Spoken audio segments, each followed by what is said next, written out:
Welcome to the Escape and Empower podcast. Escape from the corporate rat race to empowered franchise ownership. Are you ready to take control of your destiny, follow your dreams, and live life on your own terms? Join our hosts, Dave and Pete, for insights on how to break free from the corporate grind, ditch the 9-to-5, and step into empowered franchise ownership. Welcome to the Escape and Empower podcast. My name is Dave Greenberg. I am a co-host and here with my other co-host, friend, and partner, Pete Gilfillan. Good morning, Dave. So it's a great morning here, Pete, and we're thinking about fear. It's a big one. Everyone's got this thing called fear, and we always talk to our candidates about it. Would you agree? Well, fear is a human thing, right? And it in the prehistoric days, it kept us alive, right? Fear can be real. But this idea that, and I always use the phrase, fear, false evidence appearing real, that's where when people get into investigations, they just get fear. It gets scary for them, right? And we have to learn how to work through that fear. And sometimes I think franchises can help you with that. Absolutely. And let me share a thought on that. How did franchising or becoming an entrepreneur or owning my own business shift fear in a way that I used to have fear in the corporate world?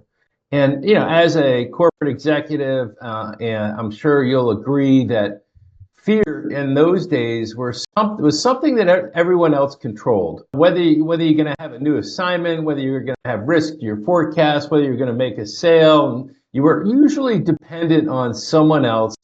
And that fear was something that sometimes, I'll give you my personal experience, created kind of stifling, crippling behavior in some cases for me. No question about it. I remember the days when I was younger and Ford early, and you'd hear stories about like somebody would be taking a senior level executive around, and if they got lost and wasted time, you know, they didn't have Google Maps then, right? Right. Literally, that could impact their career. I mean, that was the kind of world we live in. And so you're always at fear of, hey, did I say the wrong thing?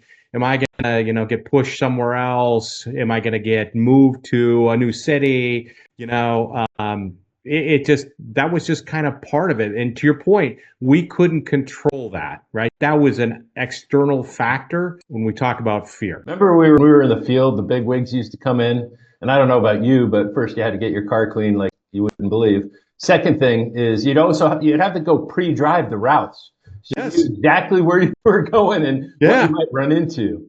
Yeah, you have to check out the hotel room. I mean, in those days, the hotel room had to be perfect. So you check out the hotel room. We would make sure that, the bathroom was clean and everything was good. And then there would be a bottle of liquor, right? We knew what the liquor was, and there'd be a bottle of liquor for them. I mean, boy, those days changed, huh? Yeah. When I became an entrepreneur, thanks to your help, Pete, it changed. And I think I wrote a blog about this in the pandemic. It was all of a sudden fear that you could control. And what was it? What was that thing you just said about fear again? What does it represent? Fear, false evidence appearing real. I love that because, my wife always says, Dave, if you have fear, replace it with facts. And as we go through our thoughts today, there's kind of 7 ways that franchising can kind of help you conquer your fears. And the first one that I talk about a lot is fear of isolation. The thing about franchising, you have a built-in network.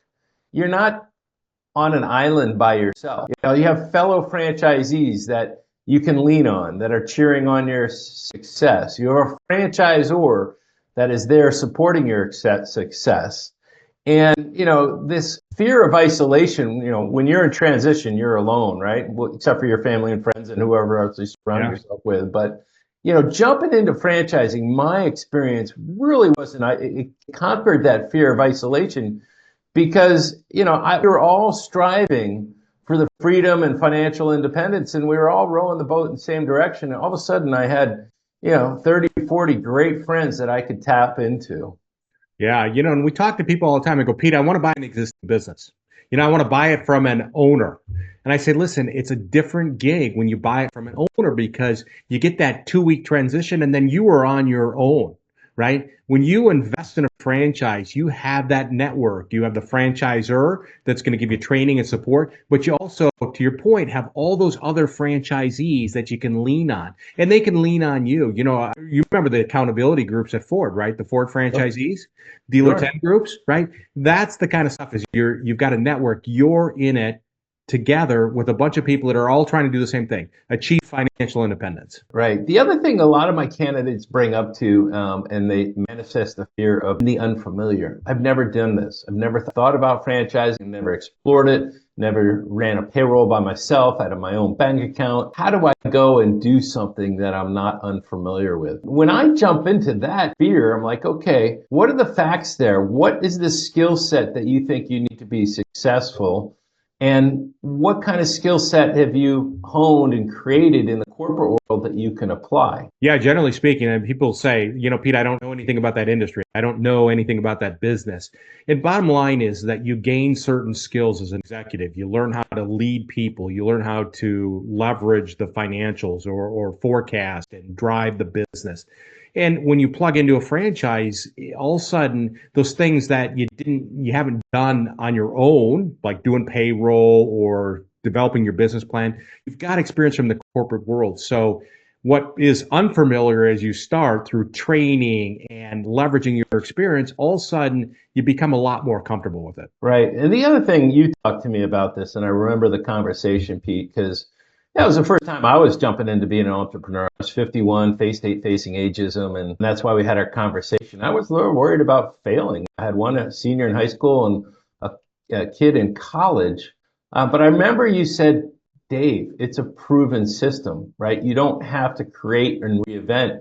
You just need to follow the franchise system that has already been created and proven as something successful. So just go do what you always did and execute, execute, execute. Yeah, certainly. A system is a big thing of what you're buying. You're investing in with the franchise, right? They tell you exactly what to do. You have to follow that system. And sometimes people think they're smarter than the system they invest in. Yeah, that's a mistake, right? We always follow the system. And I know with your business, your franchise business, you actually made the system better. So we always follow the system, but it's a way that it improves your chances of success. And ultimately, it comes down to your personal execution. But a franchise gives you that proven system. You follow that system. And in my opinion, it saves you capital because you make less mistakes. And it also can save you time. Absolutely. Absolutely. When you think about those mistakes, man, they can be costly. I ran a startup and yeah, we threw a lot of stuff against the wall because we didn't know what was going to stick and it was inefficient. Yeah. The other thing that we talk a lot about with our candidates as we go through the consultation, trying to understand the real characteristics that they're looking for in a business, what is the risk level? And you can choose your risk level. You'll discover the level of risk as you go through the process, right?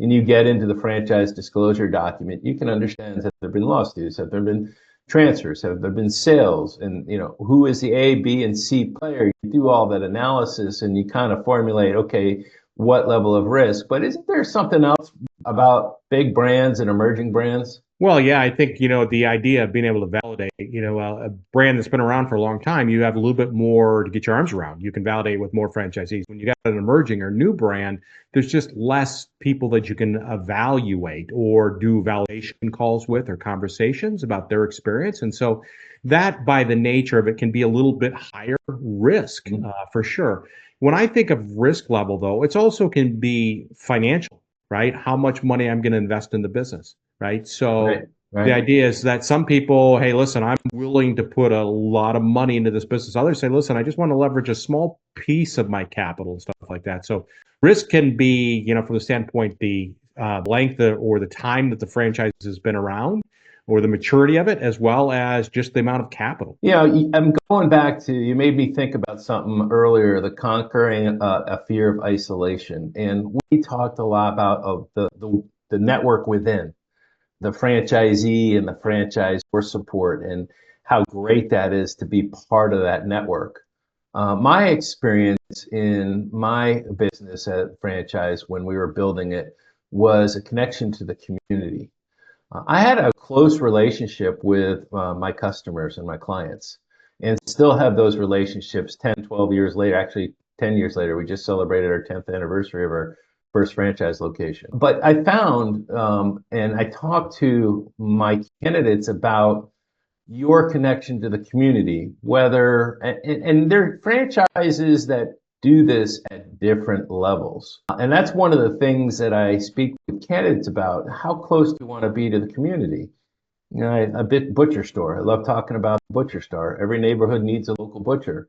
What does a butcher do? Well, he gets to know everyone. He knows their cuts. He understands what they enjoy. He goes out to the soccer field. He goes to the farmer's market. He puts a banner up on the high school fence at the baseball games. But that community aspect is something that you obviously have to help conquer that fear of isolation. Oh, no question about it. I mean, you are part of a community. My buddy calls it hyper-local, right? You're engaged in the community, and by being engaged in the community, you get past that feeling of isolation, right? And you can pick the level of engagement, but the idea is you're hiring people in your community. You're serving people in your community. You know, and as corporate executives, you and I flying all over the country, the world, right? And you don't get connected to the community. And that's a whole different type of isolation, right? When you're traveling and you're off. But this is a nice, you know, from a standpoint of a franchise, it allows you to connect to the community, and it makes you feel like, hey, listen, I'm part of something. So you're not isolated on that island by yourself. You're with a community. And we also talked about conquering the fear of unfamiliar. And we're kind of talking about now, once we've gone to market, you know, the benefit of being a franchisee or an entrepreneur and connecting with community. The thing that we talk to our candidates about and what I experience is, you know, it just starts with saying yes, right? That's when the party starts.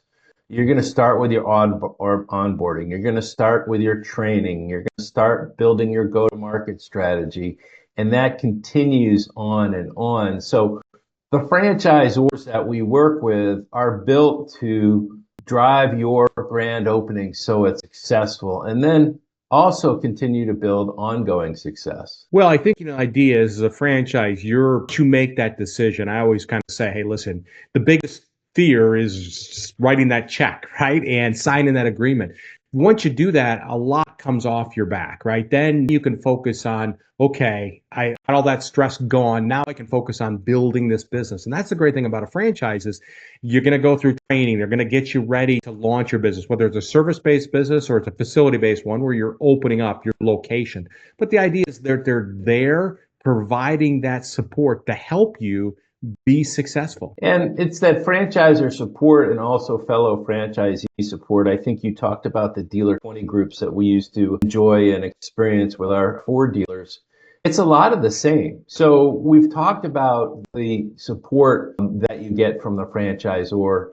And when you're thinking about conquering fear of failure, you're going through the process. You're seeing who the A players, the B players, and C players are. You're talking to all of them. And so then your self-assessment is, okay, how am I going to go overcome that fear of failure? And not only can you lean on the franchisor, but the franchisees that you validate with through the process will stay your friends for as long as they're around. So that franchisor support is just, you can't underestimate that to help you eliminate the fear of failure. Yeah, and when you're kind of thinking about this fear of failure, you know, the Darren Hardys, the Tony Robbins say, listen, burn the boats, burn the bridges, right? Right. Bottom line is there's no going back. You will be successful. What I like about franchising is that you do have that support to help you kind of through the process. And when we're doing validation, when you're talking to franchise owners to try to make that decision, am I going to invest in this franchise? You know, there's a bell curve. You got some really successful people. You got a bunch of people in the middle, and you got some people that aren't so good. That's just life, right? Mm-hmm. And so when you're talking to the successful top franchisees, look at them and say, could I do what they're doing to be so successful? And when you're talking to the people that are struggling, go, what are the things that they're not doing? And can I do the things that they're not doing to be successful? So the idea is you've got this system, you got to follow the system, but a franchise is there to get you trained up, get you supported, and launch you. And then you've got to go deliver. We started the discussion about how franchising makes entrepreneurship less scary, ultimately leading to more flexibility and more freedom. And I think we tried to cover, You have a fear of isolation, there's ways to tackle that. If you have a fear of failures, there's ways to tackle that. If you have a fear of being unfamiliar, I think there are ways to talk about that. But I want to go back, and this will be the third time I'm going to ask Pete to say it. Again, what does fear stand for? False evidence appearing real. And how do you talk to your candidates about that all the time through the process? Absolutely. I mean, it's a natural thing that we have, but you got to understand, you just have to work through the fears. A lot of times the fear is bigger than what it actually can be, right? And let's go back to your story. You came to me, you got pushed out of the corporate world, ageism, all that kind of stuff. And you had a lot of fear. If you remember, you had a lot of fear about this idea of investing in a franchise because you put a lot of, capital into this thing. We talked through that fear, right? And now you push through that fear, right? You made the decision, I'm going to do this. You followed the system. 10 years later now, can you say that it was well worth pushing through that fear to get to the other side? Pete, it was the best thing I ever did. It changed my life. Right. It created a lifestyle. And actually, I think I will tell you many times, if I had stayed with Ford, I think I'd be dead by now. Yeah. And, it improved my health. It improved my finances. It improved everything I did, my relationships, my ability to have friends in the community, which I never could because I was never there. And so, yes, I thank you and everyone that helped me get to the point where I am today, because entrepreneurship has just been one of the most rewarding things that our family has ever done. And I know you talk about this a lot, and this is just a gimme at the end. Don't underestimate the shadow that it casts on your family and your kids. And because my kids are in trades now and they do fantastic. And they can hang a shingle out anytime if they don't want to work for someone else. Yeah, that's really important. And as I think about this, I mean, you and I have escaped the corporate world, and we've really leveraged that entrepreneur lifestyle to have a full life. You talked about the health benefits, the financials for their family. And that's what you and I do. We help executives and couples all over the country that are in pain. They're trying to figure out what's next. Maybe I'm sick of the corporate world. Maybe I'm just ready for my next step. I want to set up my retirement, whatever it may be. Contact Dave. Contact me. We're here for you to just learn a little bit about franchising. And franchising might be for you, or it might not be. But the idea is that it's a great life to be an entrepreneur. I pinch myself every day. I get up. I don't have a boss. I don't have artificial objectives. I don't have to sit through senseless meetings. I don't have politics. All I can do is focus all my time and energy into doing something that helps others. And so that's what you do, Dave, and that's what I do. And we're here for people. Schedule a 15-minute call with either one of us and learn. We'd be happy to have that call. And my last point is, don't wait. I had a candidate yesterday, Pete, and it's like, I've been in the market for 6 months now. I realize I got to do something different. But my severance is almost up. Now his runway's short. How fast can I go? Oh my God. You should have called me 6 months ago. We would have been absolutely fine. Now we got to think about things that really go to market fast. And that's an important point though, Dave, right? Mm-hmm. So when you hit that point of transition, do search or look at multiple different things. Right. So you can be looking at a job and exploring franchises at the same time. At least then you have options. And I did that, right? I was looking at businesses. I was looking at jobs. So take advantage. If you do get a severance, you got time. You don't have to do it one at a time. You do it together. Right? And you just explore all your options. It's work, yes, but it's well worth it. Go to hireyourself.com or empoweredfranchise.com and book 15 minutes with Pete or myself. We'd be happy to talk to you about your options and explore and see if it makes sense to work together. Thanks, Pete. You're welcome. Have a great day. Thanks for tuning in to the Escape and Empower podcast. We hope today's discussion has inspired you to consider franchise ownership as a path to living life on your own terms. Start your journey towards financial freedom and flexibility. Connect with Dave at empoweredfranchisee.com or Pete at hireyourself.com. Until next time.